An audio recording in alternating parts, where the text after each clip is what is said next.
I am going to play for you now clips from the most humiliating, deranged, and disastrous interview that I can ever remember Donald Trump giving since the start of his political career. Trump seems visibly scared in this interview. This interview took place last night on Fox News with Sean Hannity after the news that New York was suing Trump and his family for $250 million and seeking to prevent him from doing any business in New York. After Trump's own special master said, you got to cut the crap because these explanations aren't cutting it. And after a judge determined that, yes, the Department of Justice can now resume its investigation of Trump with the documents they seized at Mar-a-Lago. Trump is scared. And when Trump gets scared, he becomes belligerent without even drinking.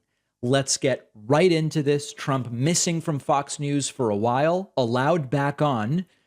And before we even get into the criminal stuff, Trump continuing this impossible to understand statement that he both completed the wall and was just about to finish it when he left office. Came along and they just dismantled that. They wouldn't finish the wall. The wall was completed. The original section was completed. I said, let's do more. We did more. He could have had that finished in 3 weeks. Okay. The wall was done, but then they stopped it, but we had completed it. And then they said we could do it in 3 weeks. I can't even make sense of that. So I'm not even going to try. Let's just continue. Here is Donald Trump addressing this issue of the values of his properties. See if you can make sense of this. And she said, we're going to get him. That her whole campaign was based on that. And then she came after us. We've been going over this for years. And I actually thought, because our values are really high, the company is great. I built a great company. You take places like this, so many other places that I have like this, frankly. I mean, just among the finest places anywhere. He can't even address the substance. Just he gets locked into this. My places are great in the world. I actually thought that they would never bring a case, and she brought it.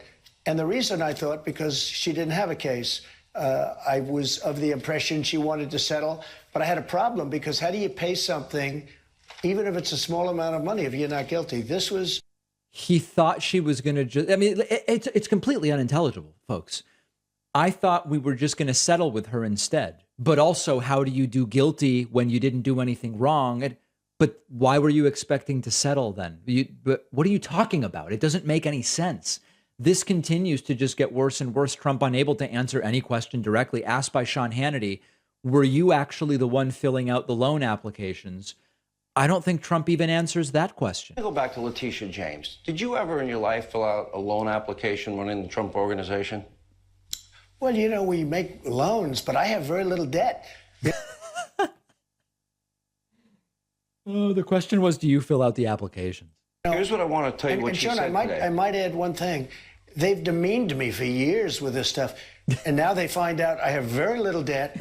He doesn't answer the question. Okay, the question was, do you fill out the loan apps? And Trump goes, I don't have much debt. And, you know, we make loans, but who knows? Here, Hannity actually seems to try to help Trump come up with possible legal defenses. They're not great ideas, I have to tell you.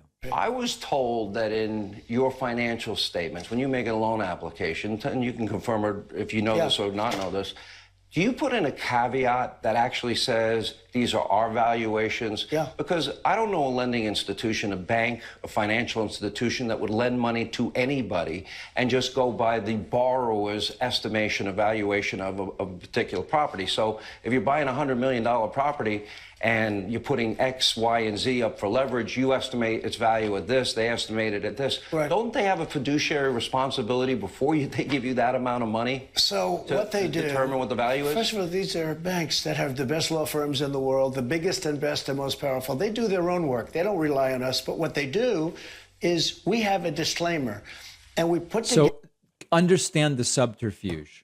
Whether or not that is true, and it is true generally speaking that banks do that, it doesn't make it any less fraudulent for Trump to put a bunch of this stuff on paper in the way that he did, as outlined in the 200-page lawsuit. My people put it together. I would look at it, and it looked fine, but it's not overly important. What's important is the property. I have the best property. What happened, Sean, is we have a disclaimer right on the front. And it basically says, you know, get your own people. You're at your own risk. This was done by management. It wasn't done by, it was done by management. So don't rely on the statement that you're getting. Right. And by the way, it goes on for like a page and a half. It's a very big disclaimer. It's a very powerful disclaimer. Super powerful, guys. It's nobody's ever seen a disclaimer this powerful, to be completely honest. Trump then continues to argue. He's almost continuing to argue the false real estate values that are at the crux of the lawsuit. He just keeps saying these are the values after saying, well, it's subjective. So even if it's worth less, it's not really my problem. Now he says, well, these are the values. Responsibility to come up with their own valuation because they've got their own bosses and shareholders that they have to answer to. So they would look at a property like this. I don't even have a mortgage on this property. I don't have a mortgage on most of my properties. Okay, I want to address that for a second. You and I might say you either have a mortgage on a property or you own it outright. In these big commercial properties, hotels and resorts and this type of thing, saying I don't have a mortgage versus I don't have debt are two different things. Because in these types of properties, sometimes they are financed with debt to equity financing. It's not a mortgage. A mortgage is not the instrument. Sometimes you would have a commercial loan. Sometimes it's a commercial construction loan because you're buying a property for $50 million and you need another $25 million for work. And so you need $75 million and you put down 10%. It's not a mortgage, strictly speaking. They're not mortgages, but it is still debt. And so that all of these little statements are misdirections at their core. You know, I used to read where I was overextended and he had so much money borrowed. And I'm saying, what are they talking about?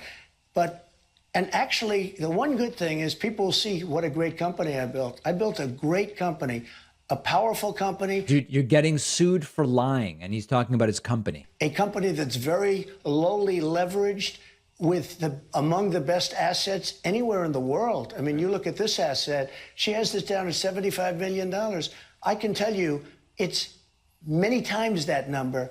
She said, oh, he valued it at 75 or whatever it was, or she valued it at 75. He doesn't even know what he's saying. This, by the way, Mar-a-Lago, what they're talking about is Mar-a-Lago, which Letitia James believes is worth 75 million and Trump believes is worth 739 million. What does Letitia James know? But if I were going, I don't have a mortgage on this property.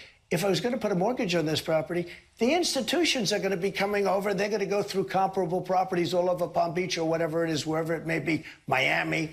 We have them all over. We have tremendous properties. So he's completely all over the place. Then it starts to get almost a little bit sad where Trump admits he has trouble referring to himself as a former president. When they're here, we could do lots of things. I think we had good security. We had, as you know, we had tremendous Secret Service. They are unbelievable people. And they're all over Mar-a-Lago, as happens to a former president, et cetera, et cetera. I hate to use the word former because I have a lot of problems with what happened. But the fact is, we wouldn't be having all these problems that we have right now, by the way, with Ukraine and Russia talking about nuclear. This has nothing to do with Ukraine and Russia. Weapons now. I want to get to all of that, because what's happening in the world is horrible. It's a horrible thing, what's happening in the world. At another point during the interview, Trump again went back to the FBI planted evidence at Mar-a-Lago. Now, that is old ground, which I thought he had gotten away from by saying they didn't plant it. It was totally fine for me to have it, but I guess we're going back to maybe it was planted. When Hillary broke up all her phones with the hammers and they did the bleach pit. Oh, God. Now the story is Hillary with a hammer smashing up Trump's iPhone.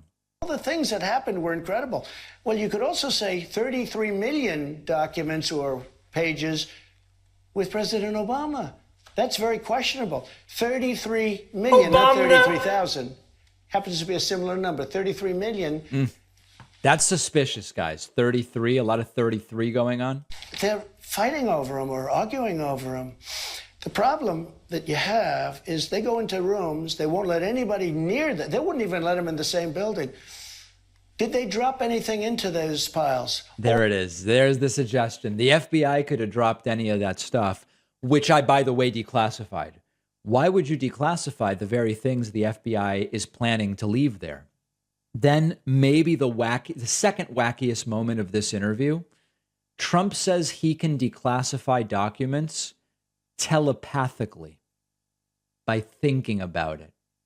Folks, please. Understand it. There's different people say different things, but as I understand, there doesn't have to be. If you're the president of the United States, you can declassify just by saying it's declassified, even by thinking about it. Right. Because you're sending it to Mar-a-Lago or to wherever you're sending it. And there doesn't have to be a process. There can be a process, but there doesn't have to be. So Trump can telepathically declassify documents, but he didn't take them. They might have been planted by the FBI. And it just so happened that they had been telepathically declassified by Donald Trump. Here is the final moment from this interview. And it is so unintelligible. Trump is on a word salad that is so unintelligible that about a minute in, Hannity tries to stop Trump to help him because what he's saying is making so little sense. And even Hannity can't save Trump. So let me ask you this question, because I think this is the next logical question, because the president of the United States, you, unlike, say, Hillary Clinton in her case, right, a president has the power to declassify. Correct. Okay. You had said on Truth Social a number of times you did declassify. I did declassify, yes. Okay. Is there a process? What was your process to declassify? There doesn't have to be a process, as I understand it. There's different people say different things, but as I understand, there doesn't have to be. If you're the president of the United States, you can declassify just by saying it's declassified, even by thinking about it, because you're sending it to Mar-a-Lago or to wherever you're sending it. And there doesn't have to be a process. There can be a process, but there doesn't have to be. All right, so that's what we saw before, and now it goes off the rails, and within 30 seconds, Hannity tries to help, and even he can't save Trump. President, you make that decision. So when you send it, it's declassified. I declassified everything. Now, I declassified things, and we were having a lot of problems with NARA. NARA is a radical left group of people running that thing, and when you send documents over there, I would say there's a very good chance that a lot of those documents will never be seen again. There's also a lot of speculation because of what they did, the severity of the FBI coming and raiding Mar-a-Lago. Were they looking for the Hillary Clinton emails that were deleted, but they are around someplace? Were they looking for the spying on Trump's... you had it. No, they may be saying, they may have thought that it was in there. Okay. And a lot of people said the only thing that... Is Trump saying the FBI might have thought Hillary's bleached emails were at Mar-a-Lago? I can't tell you what he's saying. That would give the kind of severity that they showed by actually coming in and raiding with many, many people is the Hillary Clinton deal, the Russia stuff, or, I mean, there are a number of things, the spying on Trump's campaign. Folks, this guy is scared in a way I've never seen him be scared. I think that's the explanation here. The behavior, the delusions, the unhinged nature. There is something materially different here. And I believe it's that Trump is scared out of his wits. Let me know. We will have this clip on our Facebook page. We will have it on our Instagram. I want to hear from you. The science tells us that one of the best ways to get consistent deep sleep is lowering your core body temperature. When your body stays cooler at night, you're more comfortable and your sleep is better. Our sponsor, Sleep Me, is the home of Chili Sleep, the customizable, climate-controlled sleep solutions that can improve your sleep by keeping you cooler at night. There are 3 different Chili Sleep systems. There's the Ooler, the Cube, and the new Dock Pro with double the cooling power.